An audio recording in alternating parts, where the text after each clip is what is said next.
Selamat siang, Shalom, Bapak Ibu, saudara-saudara sekalian dimanapun berada.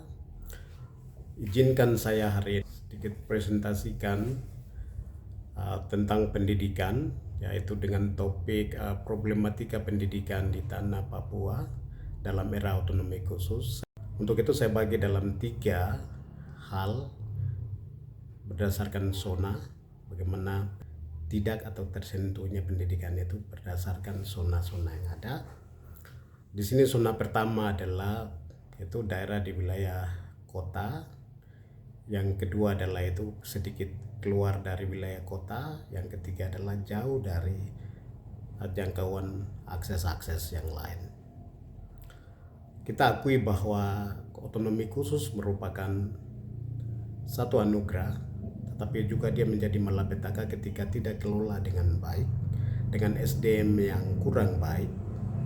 Dana yang cukup besar ini dia jatuh ke tangan orang-orang yang tidak punya kapabilitas yang baik, tidak punya kemampuan knowledge yang baik. Ini dia akan menjadi malapetaka. Dia bisa membunuh semua orang karena dana ini dia distribusikan ke masyarakat tanpa kita ukur dengan indikator-indikator yang jelas. Itu akan berbahaya bagi masyarakat Papua sendiri. Kalau dana itu ditaruh dengan baik, terutama dalam sektor-sektor penting, terutama di pendidikan, orang Papua itu perlu dicerdaskan dari dana otonomi khusus ini. Nah, kita juga akui bahwa ada banyak pemerintah yang menyalurkan dengan baik. Tetapi itu tidak 100% kita mengatakan bahwa itu baik. Banyak bagian lain yang perlu diatur dengan baik, karena berdasarkan zona yang saya bagi tadi, yang mendapat layanan akses yang baik. Nah, hal itu dilihat dari mana? Itu dilihat dari disparitas hasil belajar siswa itu sendiri dari berbagai mata pelajaran yang mereka selesaikan. Sebagus apapun kurikulum yang dibuat oleh pemerintah, tapi hal-hal kecil yang lain tidak diperhatikan, maka itu sia-sia. Terutama bagaimana kualifikasi dari pengajar itu sendiri. Ini penting, karena cerdas dan tidak oleh siswa di setiap satuan sekolah itu tergantung bukan hanya pada sumber belajar seperti buku, tetapi sumber belajar yang paling utama adalah itu bagaimana seorang pengajar itu sendiri, bagaimana kualifikasi pendidikannya, bagaimana kemampuan manajerialnya. Nah, ini yang menjadi ini yang menjadi fokus dalam pembahasan ini. Jadi saya kembali lagi kepada zona tadi. Kita lihat dari zona-zona ini, dia punya disparitasnya itu terlalu jauh, dia punya gapnya terlalu jauh. Ring 1 itu dikatakan cukup bagus karena dia hampir sama dengan pendidikan di daerah-daerah di wilayah pesisir. Karena kenapa wilayah pesisir? Wilayah pesisir itu memiliki akses yang cukup bagus dari berbagai ekonomi, kesejahteraan, baru harga barang itu bisa dijangkau oleh semua masyarakat, mulai dari kelas bawah, kelas menengah, dan sampai kelas atas bisa. Tapi untuk khusus wilayah Papua Pegunungan ini memang menjadi satu hal yang cukup memprihatinkan. Nah, itu sebabnya di dalam pembahasan ini penting sekali, di mana kenapa terjadi disparitas hasil.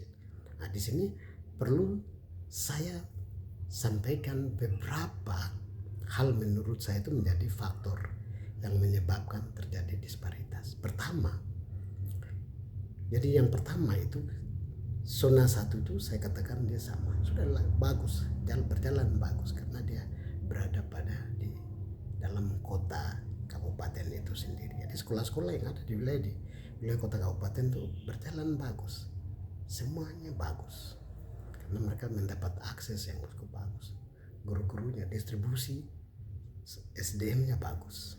Tetapi wilayah 2 dan 3, wilayah 2 ini bisa dikatakan masih bagus karena masih bisa dijangkau. Guru-guru masih bisa jangkau dari wilayah-wilayah dari kota ke pinggiran itu bisa. Tapi yang paling parah itu ada di wilayah zona atau ring 3. Saya kasih nama di sini ring 3. Ring 3 ini lebih parah, di mana satu sekolah, saya ambil contoh sebagai satu SD, itu diajarkan oleh satu guru. Bayangkan itu 6 kelas. 6 kelas ini dijalankan. Bagaimana? Coba bayangkan saja membagi waktu dalam satu hari untuk mengajarkan kepada siswa-siswa di 6 kelas. Itu sangat impossible. Itu agak sulit menurut saya. Nah, ini yang perlu kita kaji ulang. Ini menjadi pekerjaan rumah oleh pengambil kebijakan, terutama dinas yang bersangkutan dengan aparat atau stafnya. Coba kaji ulang. Dan saya usulkan adalah perlu ada keterlibatan oleh akademisi, minta kerjasama dengan kampus-kampus yang menyelenggarakan pendidikan, program-program studi yang menyelenggarakan pendidikan. Ajak mereka untuk melakukan kajian-kajian. Apa faktor-faktor yang menyebabkan sehingga hal itu bisa terjadi, disparitas itu terjadi. Saya kira ini satu konsen, satu hal yang menjadi prioritas dilakukan oleh dinas bersangkutan, pemerintah. Dengan demikian, karena kenapa bisa dikatakan begitu? Antara alokasi dana yang cukup besar itu dengan hasil di lapangan itu berbeda. Karena hal-hal tadi. Karena kemajuan Indonesia itu tidak bisa menggunakan sampel. Ukuran Jakarta itu tidak bisa dikatakan bahwa Indonesia itu sudah sukses dalam pendidikan. Karena Papua itu bagian dari Indonesia, sementara Papua itu jauh dari ukuran Jakarta. Lalu kita katakan bahwa Indonesia itu sukses dalam pendidikan. Indonesia berhasil, IPM-nya oke, luar biasa.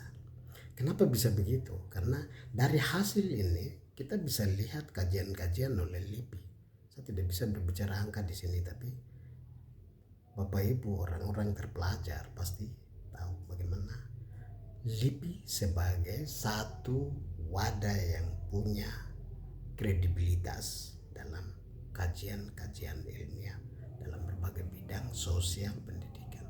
Kita bisa lihat buku-buku atau kajian-kajian itu di jurnal-jurnal nasional, internasional, itu mereka bukukan itu terutama di Papua. Itu ada beberapa kajian sebagai rujukan yang saya baca menunjukkan bahwa antara dana yang dikucurkan oleh pemerintah dengan hasil di lapangan itu jauh berbeda. Kenapa itu bisa terjadi? Ada variabel-variabel yang saya curiga bahwa ini tidak tersalur dengan baik dana ini. Karena Papua itu akan maju, pendidikannya maju, orangnya dicerdaskan, orangnya disadarkan melalui pendidikan. Nah, kenapa kasus-kasus kriminal muncul misalkan? Kenapa ada clash?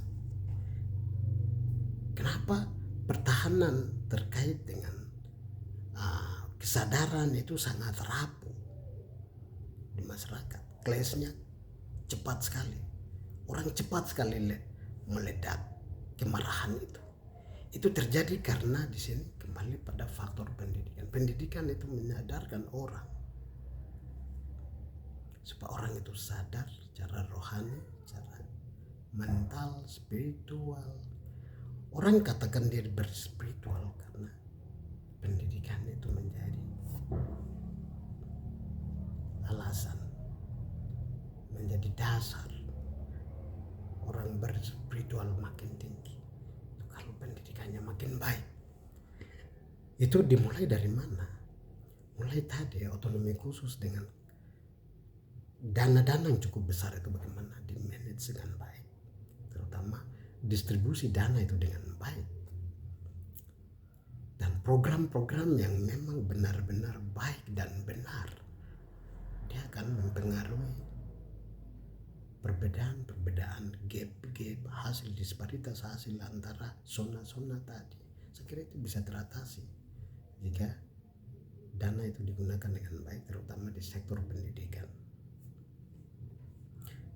Seperti saya katakan tadi bahwa perguruan tinggi yang ada itu dia siap bekerja sama dalam hal